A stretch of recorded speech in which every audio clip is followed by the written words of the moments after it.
Hi, I'm Colin Hung with Healthcare IT Today, and I'm here with Paul Merrild, president of Kairos. Paul, welcome to the program. Thanks so much for having me, Colin. So let's talk a little bit about patient access. It's obviously something that Kairos focuses on. How do we keep the focus on patient access given the environment that we're in, with all of the workforce challenges, the financial challenges, and just the general pessimism around healthcare? How do we keep this from falling off the radar? It's a great question because depending on what side of the market you're on today, you're experiencing different pressures. Health plans are very concerned about member abrasion. Are they servicing their members in the best way possible, making it easy to connect to the best care possible? Health systems and other provider organizations are incredibly challenged by everything from volume to difficult financial challenges coming out of the pandemic, and not losing sight of the importance of meeting your patient or meeting their member where they seek care is a really incredibly important thing. At the end of the day, I think there's a couple of really important threads that are going to keep this front and center for organizations today. Okay. On the provider side of the equation, everybody really wants volume, right? And they want volume of new patients, they want volume of existing patients doing the right thing from a quality perspective, and they want volume to just make sure that they're taking advantage of the networks of providers that they've built over time. The best way to do that is to make your organization more accessible. Today, we're solving that problem by throwing call center agents at it, or attempting to update our website, or doing all of these other things that are baby steps towards what does it make for an easy way for patients to engage with that health system. Those things need to continue, and we're seeing health systems and provider organizations continuing to invest in that digital front door to make it easy to access their network of care. And I believe that's going to continue. Even though it's a challenging environment from a financial perspective, it solves many, many different problems for them. The efficiency of the organization, make online scheduling available to reduce the number of call center agents you have, fill up all of the capacity that you've got within your network today. Those are all really important things for health systems and other provider organizations. And the plans are just overwhelmed right now with the cost transparency requirements, right? Sure. Putting the financials front and center to enable consumers to make wise decisions about how it is that they can get connected to the right care. My view on that is that they're just in the middle of, they're eating the elephant right now. So we're going to get on the other side of some of these mandates at the beginning of next year. And then they're finally going to be at that point where they've given actionable information to their members to make the best decision possible. So again, I'm optimistic that the plans will be able to connect folks to the right care. And you just mentioned it there around cost transparency being a new, perhaps, obviously it's required, but in my mind, we've done a pretty good job at increasing access. I know you may differ from that opinion, but I think for the most part, people have done pretty well there. But now that patients have access, I think they're looking for other things to really differentiate and make that experience better, price transparency being one of them. Do you feel that those are some of the new factors that people are going to be, or patients are going to be using to decide where they get care? It's interesting. So we just issued our new patient access journey report, which digs into how consumers actually think about accessing the healthcare system.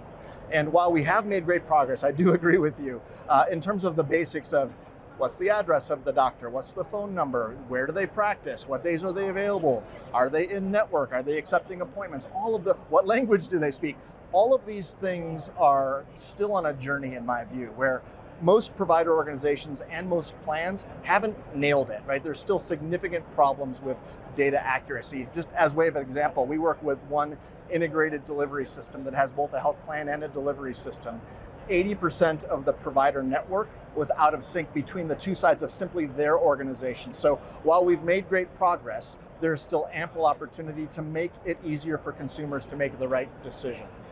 Cost is going to be a wonderful element of that because, at the end of the day, consumers are trying to build a relationship. They want to understand all of the demographics of the practice. They want to understand philosophy of care. Are they in my network? Are they available to take my appointment? Once they make that cultural fit with an organization, then the next question on their mind is absolutely cost, right? Can I afford to do this? Are they in network for me? It's one thing if it's a simple primary care appointment, but much more if it's a bundled payment where you're dealing with very complex puts and takes in terms of the economics. There's no doubt, the research is unambiguous that cost is one of the most important things that drives the consumer's decision, driven in part by network availability, but also by the information available. It's going to make a huge difference once available. And I see what we're doing today is creating the scaffolding to make that more frictionless for the member and for the patient. But we're in the very early part of it. We're at mile marker 5 of the marathon, in my view, because consumers just don't know what to do. Yeah. They don't understand how to interpret most of this information. Let's talk a little bit about Kairos. Yeah. What can we expect? Where is Kairos going to be focusing over the next 12 months? Yeah. We are very much focused on how do you activate the member or the patient to get them connected to that right care. So on the provider side of the equation, we work with 100 or so different health systems representing about 1,000 hospitals and another 400 or so medical groups. And we're helping to curate their provider data. We're getting the golden record for Dr. Merrild, understanding where he is, understanding what type of patient will be the best match for them, and all of that kind of stuff. We're also doing omni-channel work with these health systems, meaning we're going to meet them in the call center, we're going to meet them online, we're going to meet them every different place where they have patient access, and we're just continuing to turn the dial of how can we get the most accurate information both within the provider's supply side, but to make that available to the demand side as well.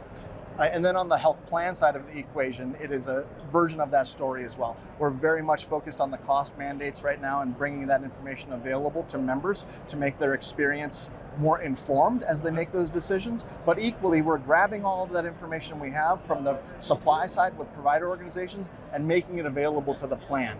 As we've done that, then you have to ask yourself, how can I compel this person to take action, right? What is the right call to action for these people? And how do we measure, yes, we're able to schedule online and make that a seamless experience, or we've been able to, reduce the call center volume by 20%, which is a big deal if you think about the economic pressures that are facing both of these sides of the market today. So we're just continuing to up the ante and building out that national directory of pristine provider information and making it easy for members and patients to do a call to action. And where can people go to find more information about Kairos? Kairos.com. Paul, thank you so much for being on our program today. Really Thanks, appreciate Colin. it. Appreciate the time. This has been Colin Hung with Healthcare IT Today. Thanks for watching.